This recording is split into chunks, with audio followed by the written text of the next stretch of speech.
Olá, meus amores! Você está no canal Girassol do Campo e eu sou Ivone Carvalho, ressignificando a vida através da poesia. Aproveita, curte e compartilha com seus amigos e familiares. E a você que está chegando hoje, seja muito bem-vindo, seja muito bem-vinda. Quero te dizer que sou paciente lúpus em tratamento, estou em remissão e através deste canal conto a minha história de vida para que outras pessoas também possam superar as suas dores. E hoje não seria diferente. Quero falar com vocês a respeito de Setembro Amarelo, o mês de conscientização que falamos em diversos setores, nas empresas, nas universidades, nas igrejas, né? Nos encontros com os amigos. É um mês que volta e meia você percebe que tem alguém falando sobre saúde mental, porque ouviu uma reportagem, uma live, um comercial falando sobre depressão, suicídio, síndrome do pânico e tantos outros transtornos psíquicos que comete o indivíduo no decorrer de sua vida, por algum problema ou outro, né? Então, assim, eu também passei por essa experiência em 2018, onde eu comecei a perceber que eu estava com ansiedade. Só que não, né? Eu fui diagnosticada com a síndrome do pânico, que é o transtorno, né, que eu estava passando. Não tive depressão, mas passei por esse processo de tratamento, acompanhamento psiquiátrico e também psicológico. Só que antes de tudo isso acontecer, de ter esse diagnóstico, de ter um acompanhamento especializado, eu passei por alguns perrengues e tive que passar por situações que para mim eram improváveis um dia ter que passar por isso. O primeiro episódio aconteceu quando eu estava na universidade terminando a graduação e foi TCC, simulado, tinha ENAID, tinha final de estágio e trabalho, né? Então, assim, muitas coisas, muitas atribuições. Ainda tem a situação do lúpus, que era tudo muito recente. Então, assim, eu passei por um processo realmente complicado para o meu organismo, para minha cabeça, né?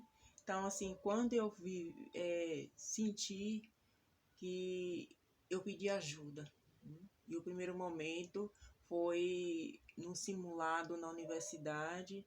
Eu precisei ficar no auditório depois da avaliação, junto com os demais colegas, e eu me sentia presa, me sentia sufocada, a boca seca, aquela falta de ar, o coração palpitando.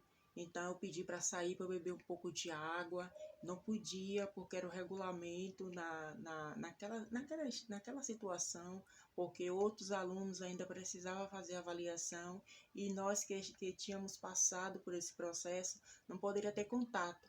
E só tinha um corredor que dava acesso ao bebedouro.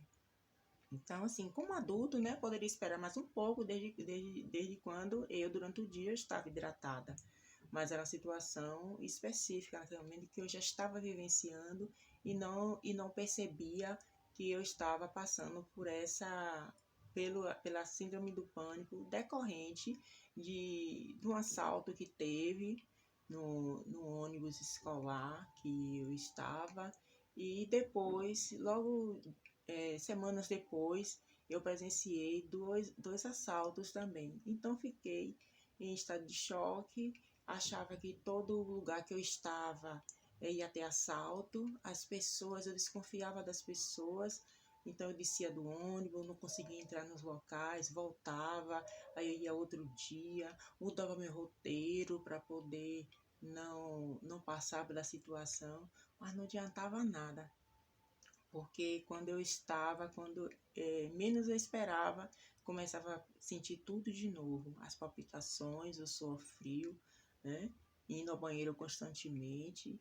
Né? Comecei a ter palpitações, o coração acelerava, que as pálpebras começava a ficar trêmula, né? Eu não tinha controle das minhas emoções. Eu fazia respiração, né? Eu sabia algumas técnicas para poder me acalmar, pensando que era ansiedade, né? Mas nada resolvia. Então, conversando com o meu reumatologista, ele disse que eu estava passando por um transtorno do síndrome do pânico e que eu precisava urgentemente ter uma consulta com um psiquiatra e depois um psicólogo. Então, eu procurei a rede de apoio, o CAPS em Salvador, que para mim era mais fácil, né? Eu pensava que seria mais fácil lá, mas eu fui orientada que eu procurasse meu município. Então, eu procurei aqui a rede eu moro em Simões Filho, que é a região metropolitana de Salvador, onde eu tenho acesso, e aí eu consegui, mesmo com a demanda muito grande, a generosidade da enfermeira que me atendeu, que fez minha triagem, me atendeu muito bem. Então, assim, em menos de 2 dias eu já fui atendida, a psiquiatra já me entrou com medicação no mais alta para mim, só que essa medicação o SUS não fornece, então eu tinha que comprar a minha medicação. Aí eu conversei com uma amiga que eu estava sem condições de poder me manter, né? Então ela se prontificou, ela comprou para mim, depois conseguiu as amostras grátis em São Paulo. Então a tia dela sempre mandava para mim quando tinha oportunidade, os meses certinho para poder eu não faltar com a medicação, né? Então, assim, a rede de apoio para mim foi importante, né? Para poder manter o tratamento, que não era um tratamento, não era um remédio, para mim, na minha condição, não era barato, né? Então, assim, eu mudei minha alimentação também, algumas coisas, mudei, comecei a tomava chá também, fazia meditação, fazia a musicoterapia. Para mim foi assim um dos pilares essenciais na minha vida, né? Também o Ho'oponopono me ajudou bastante, ainda faço, né? Então, assim, e principalmente o psicólogo, né? Depois do atendimento com a psiquiatra, ela me encaminhou com o psicólogo, eu fazia terapia, tudo. Então, assim, foi um processo que eu só fazia chorar. No início, nos primeiros meses, nos primeiros atendimentos, eu só fazia chorar, né? Eu não conseguia falar. Quando eu falava, eu chorava, porque eu lembrava, vivenciava aquilo tudo de novo. Mas aí depois eu consegui, né, a me restabelecer, a modificando e com ajuda. Então, assim, para mim, o apoio psicológico e o psiquiátrico foi fundamental, mas a minha condição para poder ter essa mudança na minha vida foi eu me ajudei. Eu me ajudei o tempo inteiro, né? Eu seguia tudo certinho. Então, assim, para poder ter o processo ser melhor, eu pude primeiro relatei, conversei, falava tudo que eu sentia, né? Tinha vezes que eu não queria falar, não falava. Então, assim, foram momentos que eu pude vivenciar a dor que somente eu sentia, né?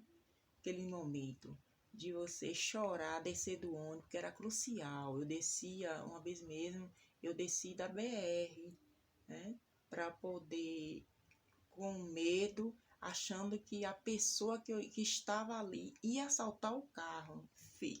Aquela obsessão fixa em mim. Que ia acontecer alguma coisa, que eu ia morrer naquela situação, né? Então eu desci num lugar perigoso, bem pior do que dentro do ônibus, né? Mas só que no momento ali eu não achava que o ponto de ônibus onde eu desci era perigoso, e sim onde eu estava. Então eu queria me livrar daquela situação o mais rápido possível. Então eu desci, e aí fiquei esperando, e passou um, passou dois, aí eu peguei para poder chegar ao meu destino. Então, assim, eu pensava, nossa, se eu perder a consciência, né? O que vai ser de mim? Eu pensava assim. Então, foi fundamental procurar realmente ter consciência que eu precisava de um apoio psiquiátrico, né? Tomei a medicação durante 1 ano, né? E foi interessante porque logo depois veio a pandemia, né? E eu pude ficar em casa.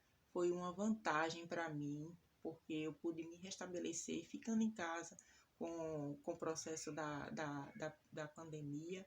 Então, eu só ia mesmo para a terapia e voltava para casa. Então, me ajudou muito, porque eu não ficava circulando, né?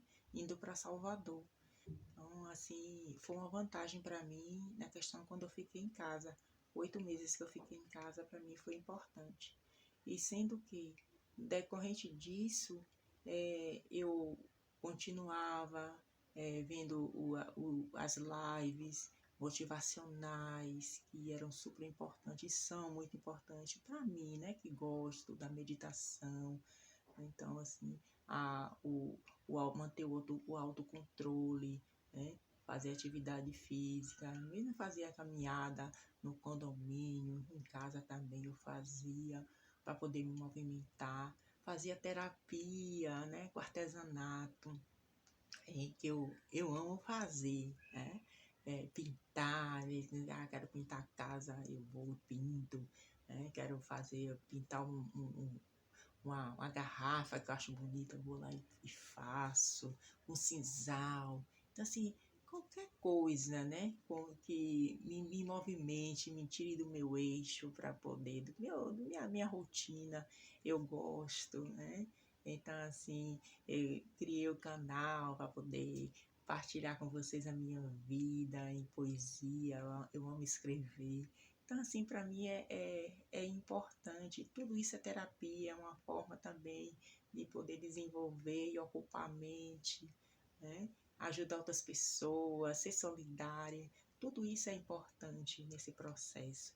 Então, assim, foi angustiante quando eu soube que eu passava por esse transtorno e tentava controlar o que é incontrolável, né? Então, assim, quando você...